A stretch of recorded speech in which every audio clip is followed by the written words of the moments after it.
പിണറായി വിജയൻ എന്ന നേതാവ്, ഇപ്പോഴത്തെ പ്രതിപക്ഷ നേതാവ്, പഴയ മുഖ്യമന്ത്രി, ഇദ്ദേഹം വി.എസ്. അച്യുതാനന്ദൻ എന്ന മുൻ മുഖ്യമന്ത്രിയും മുതിർന്ന നേതാവായിരുന്ന വ്യക്തി. ഇദ്ദേഹം സജീവ രാഷ്ട്രീയത്തിൽ ഉണ്ടായിരുന്നപ്പോൾ ഇദ്ദേഹത്തിനിട്ട് പലതരത്തിൽ ഉള്ള ഇദ്ദേഹത്തിനെതിരെ, വി.എസ്. അച്യുതാനന്ദന് എതിരെ പല രീതിയിലുള്ള രാഷ്ട്രീയ നീക്കങ്ങളും രാഷ്ട്രീയമല്ലാത്ത നീക്കങ്ങളും ഒക്കെ തന്നെ നടത്തി. വ്യക്തിപരമായ നീക്കം പോലും നടത്തി എന്നുള്ള ആരോപണം ഇപ്പോഴും നിലനിൽക്കുകയാണ്.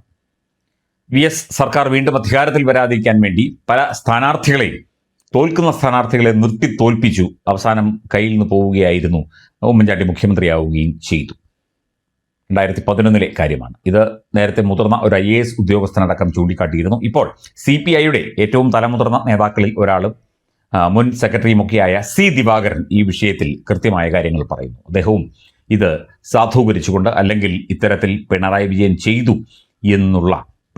ചെയ്തു എന്ന് കൃത്യമായി പറയുന്നില്ല എങ്കിൽ പോലും ഇത്തരത്തിൽ ഒരു ഇടപെടൽ ഇതിനകത്തുണ്ടായി എന്നുള്ള കാര്യമാണ് ചൂണ്ടിക്കാട്ടുന്നത്. ഇടതുപക്ഷത്ത് ഉണ്ടാകുന്ന ഇത്തരം ചില കാര്യങ്ങളെ വളരെ കാര്യമായി തന്നെ ഗൗരവമായി എടുക്കേണ്ടതുണ്ട് എന്ന കാര്യവും കൃത്യമായി തന്നെ C. ദിവാകരൻ ചൂണ്ടിക്കാട്ടുന്നുണ്ട്. 2011 നിയമസഭാ തെരഞ്ഞെടുപ്പിൽ ഇടതുപക്ഷത്തെ 2 സ്ഥാനാർത്ഥികളെ ബോധപൂർവം തോൽപ്പിക്കുകയായിരുന്നു എന്ന് C. ദിവാകരൻ തുറന്നടിച്ചു.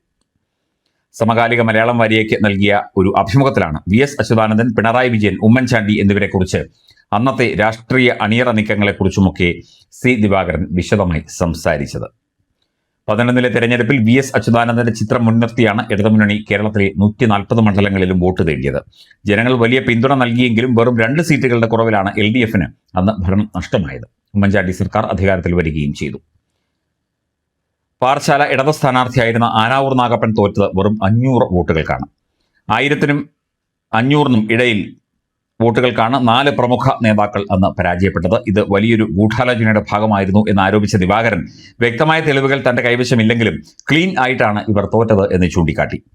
വെറും 2 സീറ്റുകളുടെ ഭൂരിപക്ഷത്തിൽ 5 വർഷം ഉമ്മൻചാണ്ടി ഭരണം മുന്നോട്ട് പോയപ്പോൾ അതിശക്തരായ ഇടതുപക്ഷ നേതാക്കൾക്ക് നിയമസഭയിൽ മൂകസാക്ഷികളായി ഇരിക്കേണ്ടി വന്നു എന്നും ഈ നിഗൂഢത ജനങ്ങൾ തിരിച്ചറിയണം എന്നുമാണ് C. ദിവാകരൻ പറയുന്നത്. ഇന്ന് കളിച്ച രാഷ്ട്രീയ കളിയെക്കുറിച്ചാണ്, അനുഭവമുള്ള ആ കളിയുടെ ഭാഗമായി നിൽക്കേണ്ടി വന്ന C. ദിവാകരന്റെ വാദം.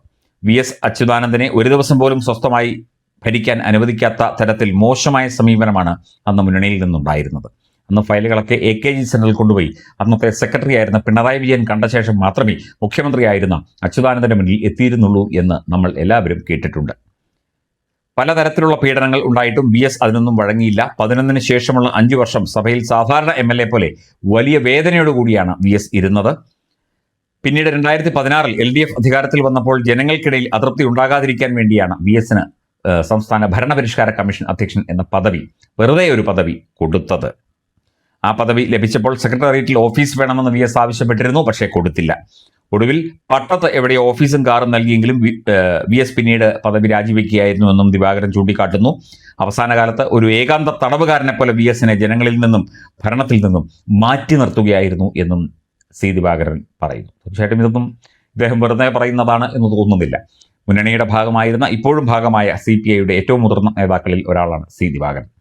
C. ദിവാകരൻ അന്ന് നടന്ന ആ ഒരു രാഷ്ട്രീയ അഭ്യാസങ്ങളെക്കുറിച്ച്, 2011-ലും 2016-ലും നടന്ന രാഷ്ട്രീയ അഭ്യാസങ്ങളെക്കുറിച്ച്, വി.എസിനെ ഒതുക്കാൻ പിണറായി കളിച്ച കളിയെക്കുറിച്ച്, പിണറായിയുടെ ഒരു വേള പേര് നേരിട്ട് പറയാതെയോ മറ്റോ ആയിരിക്കും ഇന്റർവ്യൂ കൊടുത്തത്. പക്ഷേ ഇത്തരത്തിൽ ഒരു ഗുരുതരമായ ആരോപണമാണ് ഇപ്പോൾ ഉയരുന്നത്. ആ പിണറായിയാണ് ഇപ്പോൾ പ്രതിപക്ഷ നേതാവായി ഇങ്ങനെ അവിടെ ഇരിക്കുന്നത് എന്ന കാര്യം കൂടി ഓർക്കുക.